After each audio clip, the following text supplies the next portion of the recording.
దీంట్లో అనుకుంటున్నారు అంటే దీంట్లో ఇవాళ సెంట్రల్ నియోజకవర్గంలో అనుకోకుండా జరిగిందండి ఆ సంఘటన. ఎవడో కుర్రోడు ఆ కారణం కూడా చెప్పాడు.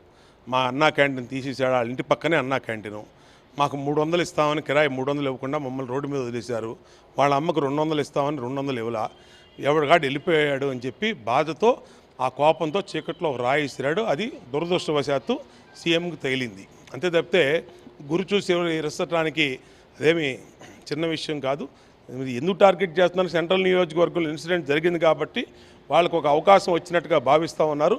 కానీ దీంట్లో వాస్తవాలు ఉంటాయి, ఎవిడెన్స్లు ఉంటాయి. ఇది ఎటువంటి పరిస్థితుల్లో ఎవరైతే కేసు బుక్ చేశారో, కేసు పెట్టించారో, కేసు దీంట్లో ఇన్వెస్టిగేషన్ చేస్తున్నారో అందరూ కూడా జూన్ 4వ తారీఖు తర్వాత నా పేరు కనుక ఇన్వాల్వ్ చేస్తే ఖచ్చితంగా వాళ్ళందరూ కూడా కేసుల్లో ఇరుక్కుంటారు. అంటే రాజకీయ లబ్ధి కోసమే ఇదంతా చేస్తున్నారు అనుకుంటున్నారా? లేకపోతే మీ మీద ఏదైనా వ్యక్తిగతంగా కక్ష ఉండి, లేకపోతే పొలిటికల్గా వెంజెన్స్ తీసుకొని టోటల్గా పార్టీనే బదనాం చేయడానికి ఇవన్నీ చేస్తున్నారు అనుకుంటున్నారు? అన్నీ ఉన్నాయి దీంట్లో, ఒకటి కాదు. రాజకీయంగానే రాష్ట్ర వ్యాప్తంగా సానుభూతి కోడికొత్తి డ్రామాలో ఏ విధంగా జరిగిందో దాన్ని చిన్న ఇన్సిడెంట్స్ని, చిన్న గాయాన్ని పెద్ద గాయమైనట్టు ఇక్కడి నుంచి వెళ్ళిపోయి మళ్ళీ కేసరపల్లి నుంచి ఆయన గవర్నమెంట్ హాస్పిటల్కి వెళ్ళిపోవటం, ఇదంతా తెలుగుదేశం మీదని 10 మంది బయటకు వచ్చి మాట్లాడడం వైసీపీ నాయకులు, అంటే పార్టీని బద్నాం చేయడం కోసం.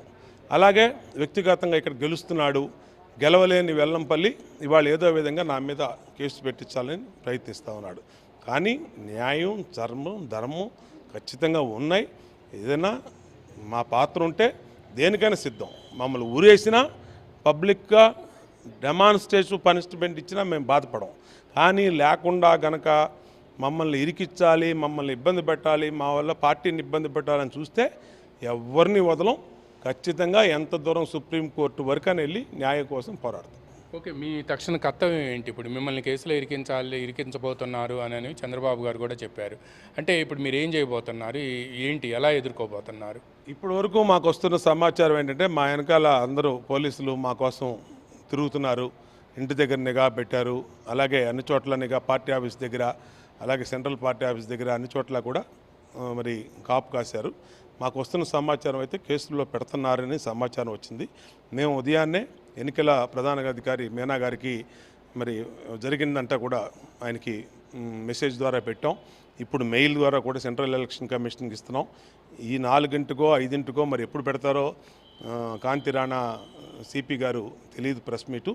ప్రెస్ మీట్ పెట్టే వరకు చూస్తాం. మమ్మల్ని గనక ఇరికించాలి అనుకుంటే మాత్రం ఎంత దూరం వరకు వెళ్తాం. మా అధినేత చంద్రబాబు నాయుడు గారు చెప్పినట్టుగా బీ కేర్ఫుల్ పోలీస్ ఆఫీషియల్స్, డెఫినెట్గా మీరు రేపొద్దున విచారణకి ఎదుర్కోవాల్సిన పరిస్థితి ఉంటుంది. దయచేసి అలాంటి పనులు